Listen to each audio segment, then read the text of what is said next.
Hello, everyone. I'm Susan, and at 33 years old, I found myself grappling with significant personal challenges in the realm of love.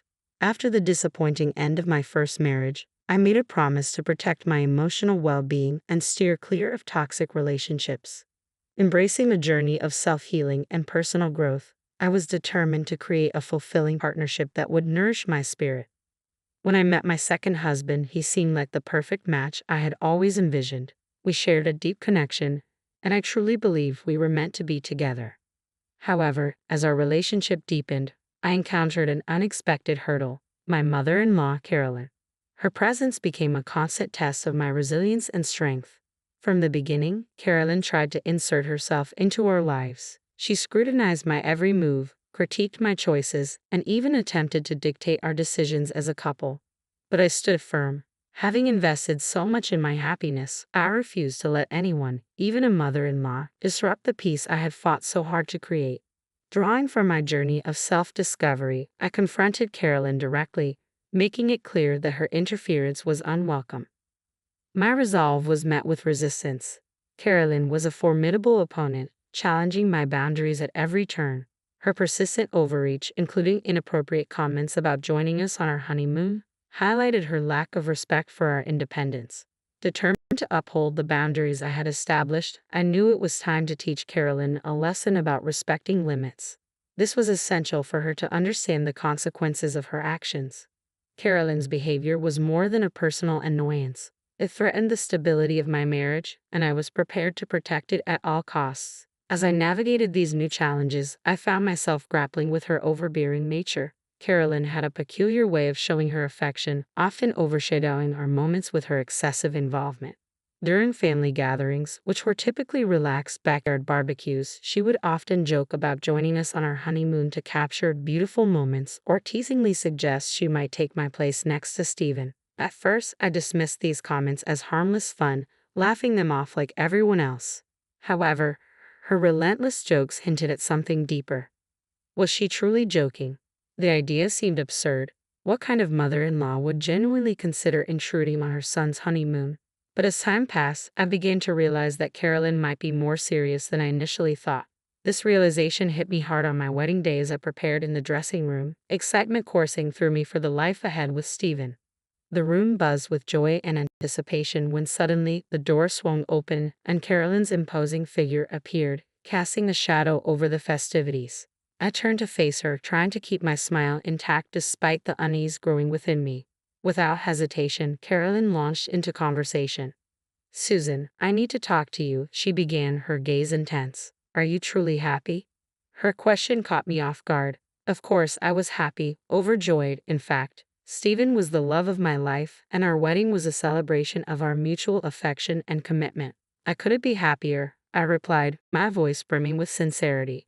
"Stephen and I are thrilled to be starting our lives together." This encounter was just another example of how Carolyn's presence could be unsettling and oddly direct, challenging the boundaries I had worked so hard to establish. As I eagerly anticipated our honeymoon, a well-deserved break after months of meticulous planning, I was unaware that Carolyn had other ideas. As I adjusted my veil in the mirror, Carolyn leaned in closer, lowering her voice to a mischievous whisper. "About the honeymoon, I've decided to come along. It'll be a surprise for Stephen, but let's keep it between us." Her words crashed over me like a wave. Was she serious? "Wait, Carolyn, are you really planning to join us on our honeymoon?" I asked, hoping for clarity or reassurance that this was just another of her peculiar jokes. Carolyn's face was a mask of determination. "Yes, Susan. I've always dreamed of experiencing a romantic getaway like this. I'm his mother, and I've been there for all his milestones. It's important for me to be there. It'll be a bonding experience for all of us." Her words struck me with their audacity. Our honeymoon was meant to be a private journey for Stephen and me, a sacred opportunity to create intimate memories as a newly married couple, not a family excursion. I struggled to find the right words, fighting to keep my composure. I replied, "Carolyn, this is our honeymoon. It's a time for us to deepen our bond and focus solely on each other. While I appreciate your enthusiasm, it's crucial to respect our boundaries." Her expression shifted from surprise to disappointment, clearly not expecting my firm objection. "Susan, I only want what's best for Stephen. thought this would be a special surprise for him, a way to bring us closer as a family. Taking a deep breath, I summoned the inner strength I had cultivated through my journey of self-discovery. Carolyn, I understand and respect your love for Stephen, but our honeymoon is sacred. It's a time for us to nurture our relationship and create memories that will lay the foundation for our future together.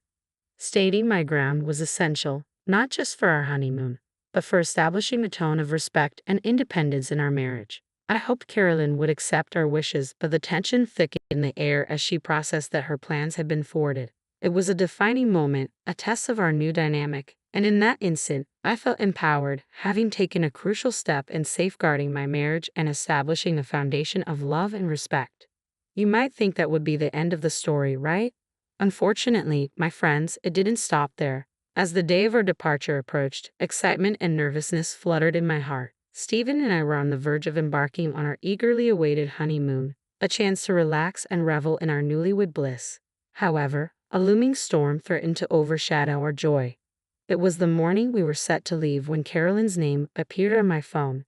Taking a deep breath, I answered, bracing myself for whatever she might say. "Hello, Carolyn.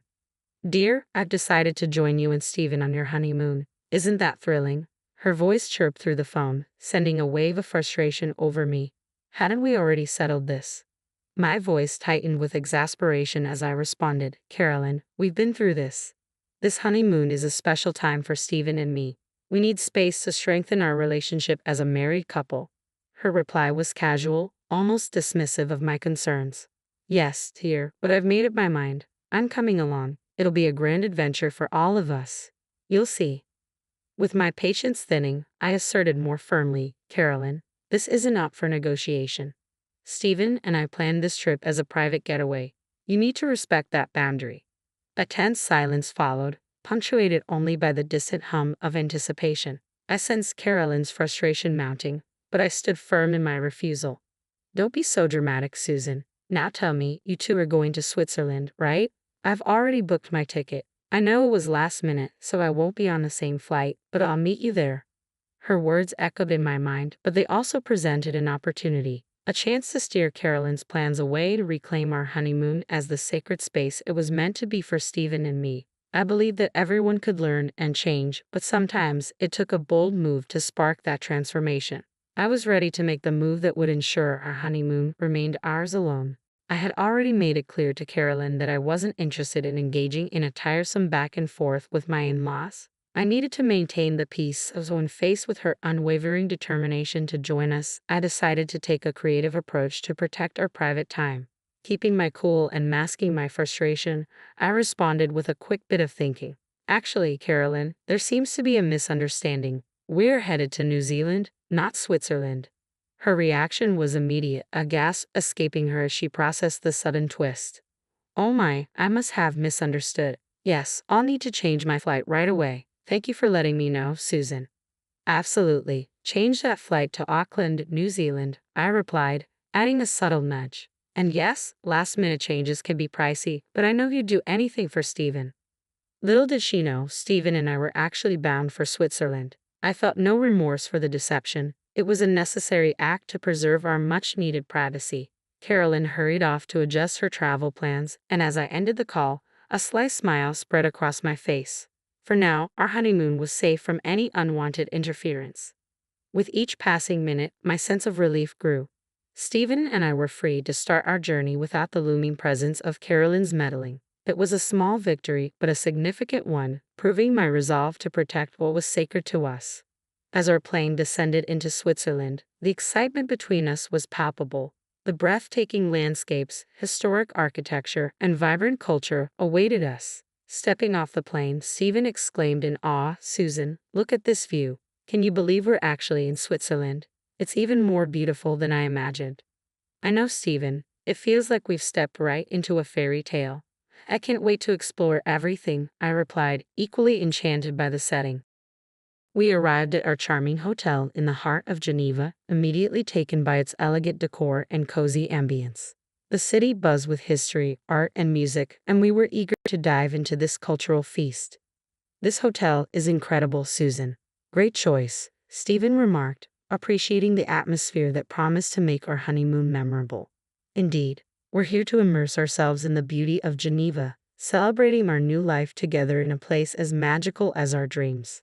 I'm really glad you like it, babe. I wanted our stay to be perfect, I responded, thrilled by Stephen's appreciation.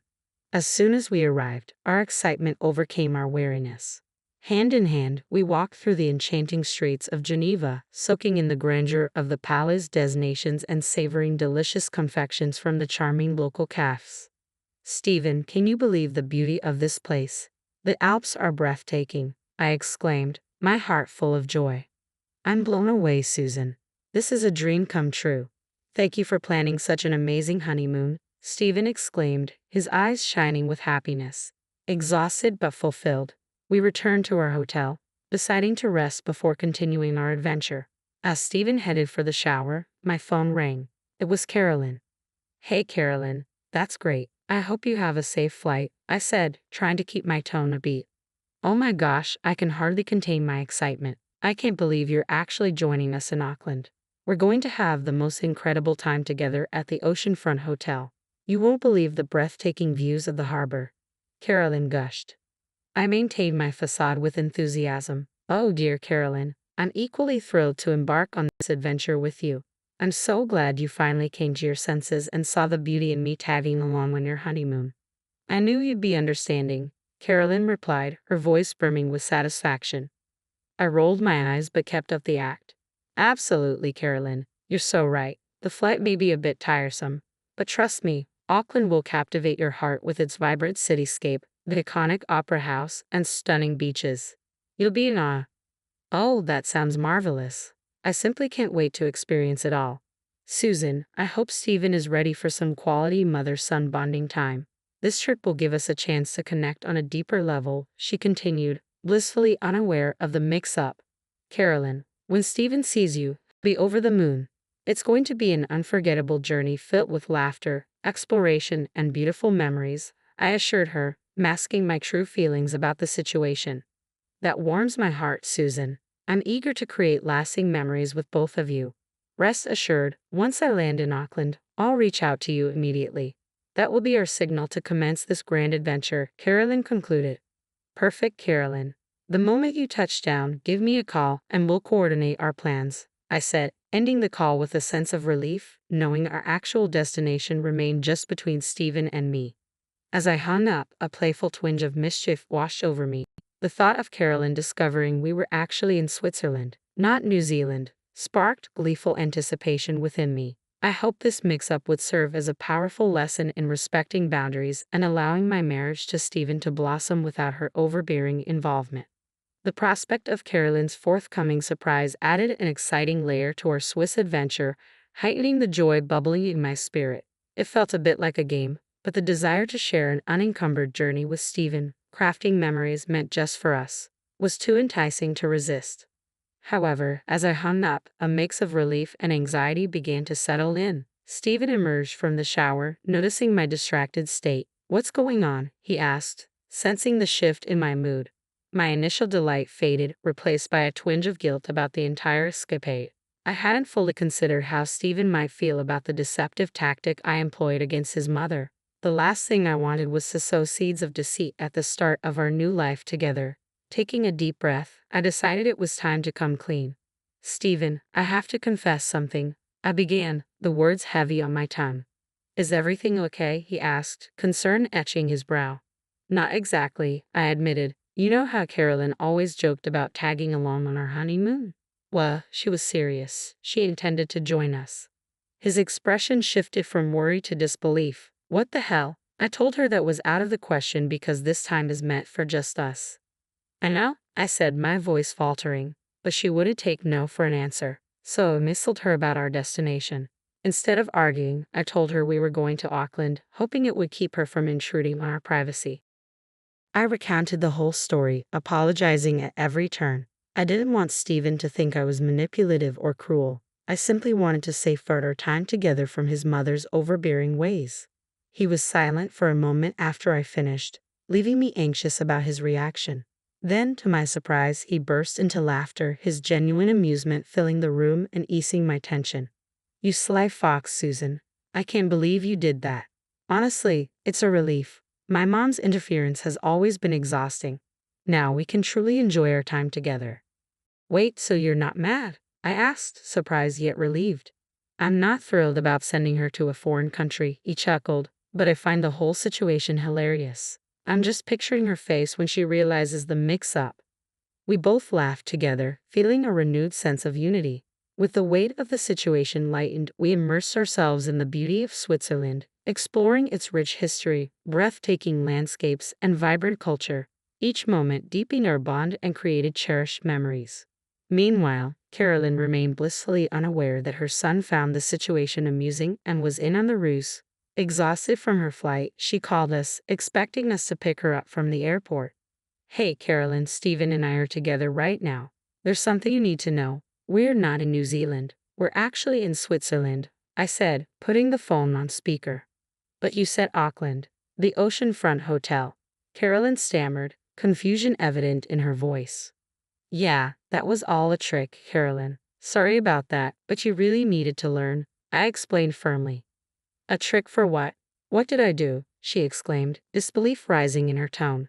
You kept trying to insert yourself into our honeymoon? What kind of mother does that? When you insisted on tagging along, instead of fighting with you about it, I decided to let you believe what you wanted. This way, I could enjoy some quality time with my husband. How could you do this, Susan? I trusted you. You're no good for my son. Carolyn's hurt was palpable. Stephen, who had been listening intently, finally spoke up. Mom, it's time you understand that meddling in our lives and disregarding Susan's boundaries has consequences. This was her way of setting a boundary. What? You too? Carolyn's voice cracked as she absorbed his stance. This moment, fraught with tension, underscored our commitment to each other and the importance of respecting our new family unit. I can't believe you're taking her side. I can't believe you've deceived me like this. I raised you. I've been there for you through everything. Carolyn's voice trembled with hurt. Mom, this isn't about deception. It's about setting boundaries, I replied, trying to convey the necessity of our actions. Susan and I are building our lives together. You must respect our choices and let us forge our path. We love you, but maintaining healthy boundaries is key. Her voice echoed through the phone, loud enough to attract attention nearby. You've humiliated me. I can't believe my son would turn against me like this. Carolyn, please try to see where we're coming from, I urged, my tone steady yet empathetic. This wasn't done to embarrass you. We need to make it clear that we require our own space and independence. It's time for you to let us build our lives and respect the boundaries we've established. I don't want to hear it. You both are selfish and ungrateful. She shot back, her frustration palpable. Call me back when you're ready to have a real conversation. With that, she abruptly ended the call, leaving herself likely bewildered and upset at the airport. While I might have felt guilty, instead, I felt relieved. Standing up for our marriage's boundaries was necessary, even if uncomfortable. Wanting privacy on our honeymoon wasn't unreasonable. It was unusual for a mother to insist on tagging along. Stephen, are you all right with how things turned out? I asked, concerned about his feelings. Yes, Susan, don't worry about Mom. She's embarrassed and frustrated, but maybe this will finally show her that her behavior isn't okay. She needs to respect our boundaries, whether she likes it or not, he reassured me, his tone resolute yet caring. As we continued our honeymoon in Switzerland, enjoying the stunning vistas and cultural delights, the issue with Carolyn receded into the background. We decided she would contact us when she was ready to reconcile, and perhaps she would make something of her unplanned trip to New Zealand. Regardless, I felt confident she'd think twice before trying to interfere with our plans in the future.